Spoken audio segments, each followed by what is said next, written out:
talking about how the NBA is cracking down on offensive fouls.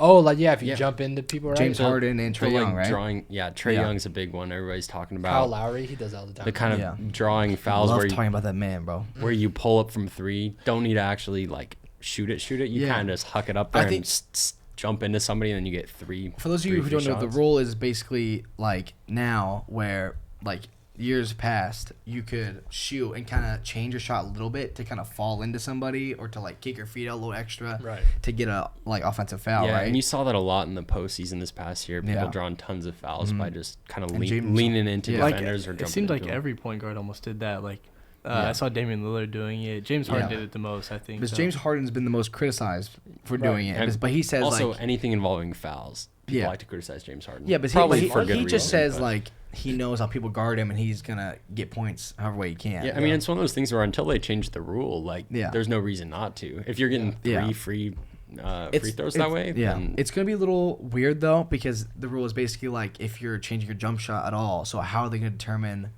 if the dude's changing a jump shot or if it's a difficult shot? Right? Is he changing his shot or does he just shoot like a whack shot? Yeah, or just shoot weird. His jump shot is just straight broke. Ben Simmons, bro, straight up. What are bad, bro? Has that man been traded yet? No, he's not, right? He's on the man. Guangdong Tigers or the Shanghai Sharks by now. Yeah. I have a theory he just needs to switch hands.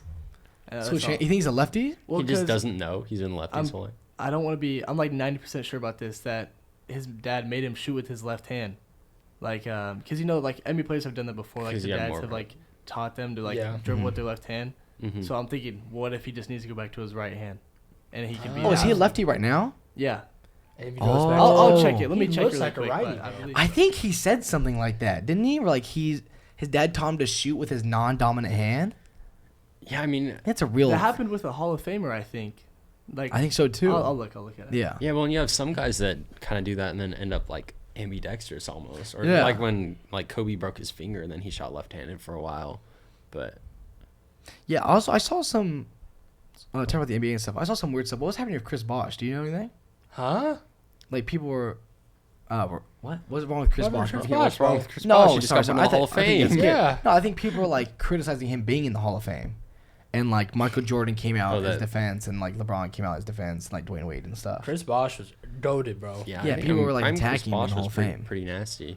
Yeah, I just looked it up. Sorry, we're not talking about Chris Bosh. It's okay. But Ben Simmons, he said his dad told him to shoot with his left hand, and that's all he's been doing now. Ben Simmons' dad is dumb, bro. His dad's like dumb. when he dunks and stuff. If you're watching the game, like he's dunking and laying up with his right hand. Yeah. But whenever he shoots, he's pulling up with his left. So it's kind of weird. That feels like weird, dude.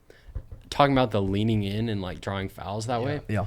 That was also a topic of conversation.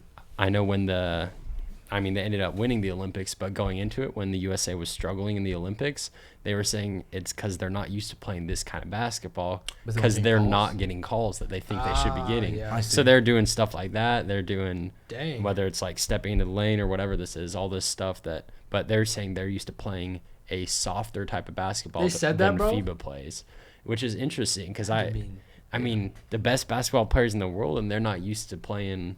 Rough. Get those boys out there playing some street. That makes sense. That I guess I never really thought that international basketball would have different rules. Yeah, that makes sense. I know one was all be the same. Right. The goaltending, offensive goaltending was not the same. I think it was just that it had to, like the whole thing about you can't touch it when it's over, or not even offensive, just goaltending in general. When the ball is above, it's above. Because in the NBA, if the ball is above the hoop in the cone or whatever, you can't touch it. That's not a rule in FIFA. So there was just jack that. Yeah, there was one where I think I don't know if it was JaVale. I think it was JaVale McGee maybe that he blocked. I think it was like a free throw where it like bounced off, but it bounced around up there long enough to where he could. That's pretty sick. But I think that's kind of. I mean, it could get out of hand pretty quick with how many tall guys you have in the NBA. But it's kind of cool to just have guys jumping up there smacking it out as it's like bouncing around the rim. That's pretty sick. That's dope. I like that a lot. That's dope. That's really cool. I hope you enjoyed that clip. If you want to watch more, you can follow us on YouTube, Instagram, TikTok, and Twitter at Harvester Sports.